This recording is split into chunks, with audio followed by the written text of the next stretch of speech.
Bismillahirrahmanirrahim. Assalamualaikum warahmatullahi wabarakatuh. Berjumpa lagi dengan indahnya berbagi denganku.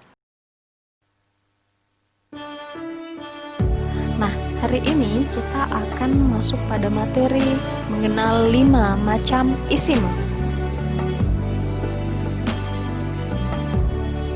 Ada 5 macam isim yang harus kita ketahui dan pahami dengan baik di tingkat dasar, yaitu 1. Isim ghairu munsorif, yaitu isim yang tidak boleh ditanwin. Yang kedua, isim muzakkar, yakni isim yang berjenis laki-laki. 3. Isim muannats, yaitu isim yang berjenis wanita. Yang keempat, isim nakiroh, yakni isim yang masih umum penunjukannya. Dan yang kelima, yaitu isim makrifah, yaitu isim yang sudah tertentu penunjukannya. 1. Isim ghairu munsharif. Sebuah isim jika tidak diberi alif lam, maka harus diberi tanwin di akhirnya. Ini kaidah umumnya. Al-babu babun, al-madrasatu madrasatun. Namun, ada beberapa sebab yang membuat sebuah isim tetap tidak boleh diberi tanwin meskipun tidak diberi alif lam. Isim jenis ini dikenal dengan istilah isim ghairu munsorif, alias isim yang tidak boleh ditanwin. Di antara sebab sebuah isim tidak boleh ditanwin adalah 1. Nama wanita, Aisyah, Khadijah, Zainab. Yang kedua, yaitu nama laki-laki yang berakhiran ta marbutoh. Contohnya Hamzah, Tolhah, Muawiyah. Yang ketiga, nama asing non-Arab, baik nama manusia atau nama daerah. Contohnya Ibrahim, Ismail, Baghdad. Sebagai catatan, semua nama nabi termasuk isim ghairu munsorif, kecuali 6 nama, yaitu Muhammadun, Sholihun, Syuaibun, Hudun, Nuhun, Lut.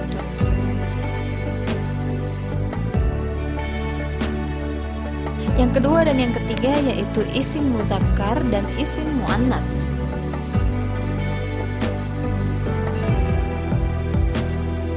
Berdasarkan jenisnya, isim dibagi menjadi 2, yaitu isim muzakkar dan isim muannats.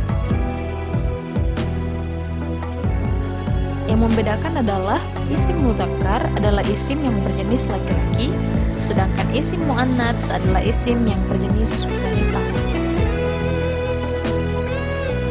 Bagaimana cara membedakannya? Cara membedakannya ialah dengan terlebih dahulu kita mengenali kelompok isim muannats.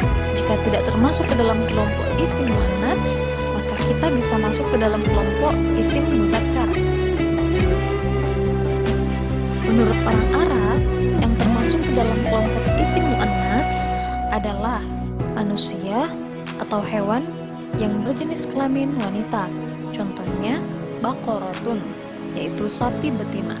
Yang kedua, mar'atun, yang artinya wanita. Dan yang ketiga, bintun, yang artinya anak wanita. Dan yang kedua, yaitu nama yang digunakan untuk wanita. Contohnya Halimah, Maryam, Fatimah. Dan yang ketiga, isim yang berakhiran ta marbutoh. Contohnya minsyafatun, yang artinya handuk. Madrasatun, yang artinya sekolah. Sayyaratun, yang artinya mobil. Nah, sebagai catatan, nama laki-laki yang berakhiran ta marbutoh tetap dianggap muzakkar dan penulisannya tidak boleh ditanwin. Dan yang kedua, anggota tubuh yang berpasangan, contohnya mata, telinga, tangan, kaki, dan lainnya, itu dimasukkan ke dalam kelompok isim muannats. Yang keempat dan yang kelima, yaitu isim nakiroh dan isim makrifah. Berdasarkan kejelasannya, isim dibagi menjadi 2, yaitu Isim nakiroh adalah isim yang penunjukan bendanya belum tertentu atau masih umum. Dan yang kedua, isim makrifat adalah isim yang penunjukan bendanya sudah tertentu atau jelas benda yang dimaksud.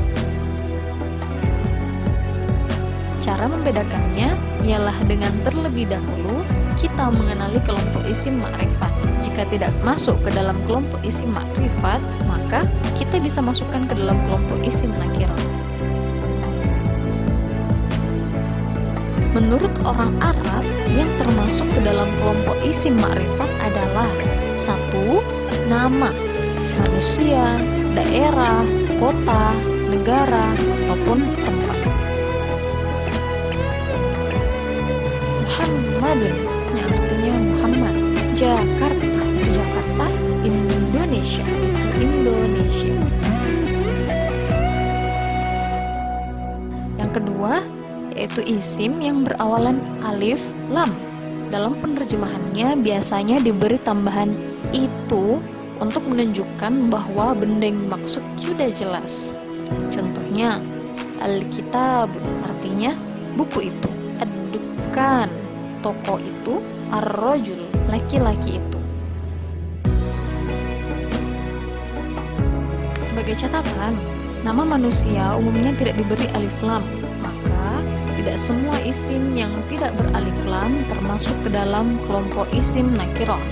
Jika isim diberi alif lam, berarti bendanya sudah jelas, sudah bisa dipahami oleh orang yang berbicara dan yang mendengarnya. Contohnya, ja'a rajulun, telah datang seorang laki-laki. Ar-rajulu jamilun, laki-laki itu ganteng. Rajulun itu sifatnya masih umum atau belum jelas, sedangkan ar-rajulu sudah tentu, yaitu laki-laki yang datang. Semoga materi hari ini bermanfaat ya. Sampai jumpa lagi.